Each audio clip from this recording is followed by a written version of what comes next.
फिर foreign based जो accounts हैं उसके हवाले से बात की। आपको पता होगा जो लोग एक्स पर हैं कि थोड़ी देर के लिए एक शायद ये मुतारिफ करवाया गया था कि आप पता कर सकते हैं कि कौन सा अकाउंट कहाँ से ऑपरेट कर रहा है। तो उसमें आज 3-4 मेजर अकाउंट्स बताए गए, जैसे नाम तो नहीं लिया गया लेकिन जो स्लाइड थी उस पर बड़ा वाज़ेह था कि पीटीआई ऑफिशियल का अकाउंट है, वो बताया गया कि यूएस से इस्तेमाल हो रहा है एज़ पर द लोकेशन।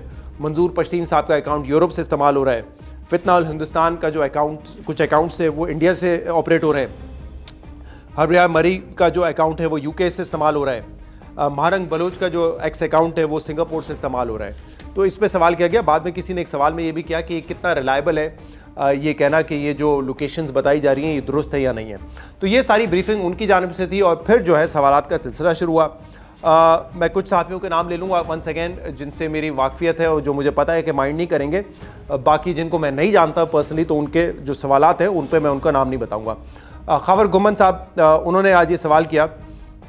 एक सवाल तो उनका तालिबान की इंगेजमेंट के हवाले से था। अफगान तालिबान रशिया से भी इंगेज कर रहे हैं, चाइना से भी कर रहे हैं, इंडिया भी वो होकर आए। इस पर तो बड़ा वाज़ेह मौक़िफ़ था कि हमारा कोई इशू नहीं है। अगर वहाँ पे एक इंटरिम सेटअप है, वो दुनिया भर से इंगेज करना चाहता है तो बड़ी अच्छी बात है, उनको बिहेव करना चाहिए एक नॉर्मल सोसाइटी, एक नॉर्मल मुल्क के हवाले से।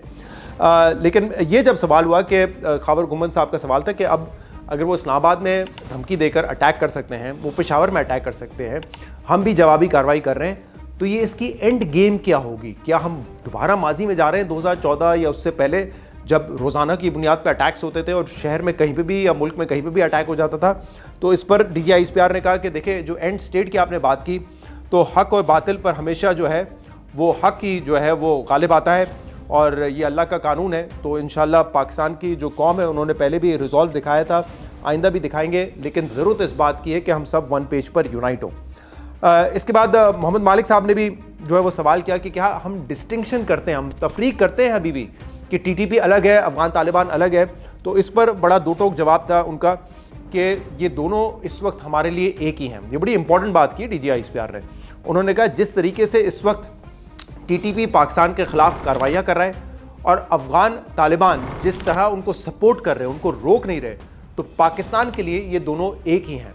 लेकिन उन्होंने कहा कि उम्मीद ये करनी चाहिए अफगान तालिबान से, क्योंकि अब वो एक इंटरिम हुकूमत का हिस्सा है, उनके ऊपर जिम्मेदारी है कि अपने लोगों को डिलीवर करें, तो उनको किसी नॉन स्टेट एक्टर की तरह बिहेव नहीं करना चाहिए, उनको एक स्टेट, एक नॉर्मल स्टेट की तरह बिहेव करना चाहिए। और उन्होंने कहा ये उम्मीद करते हैं कि वो करें, लेकिन फ़िलहाल जो उनका तरीक़ेकार है उससे वो नहीं लगता और इसीलिए वो कह रहे थे कि हम ज़्यादा फ़र्क नहीं कर सकते कि इस वक्त TTP मुख्तलिफ है और अफगान तालिबान मुख्तलिफ है।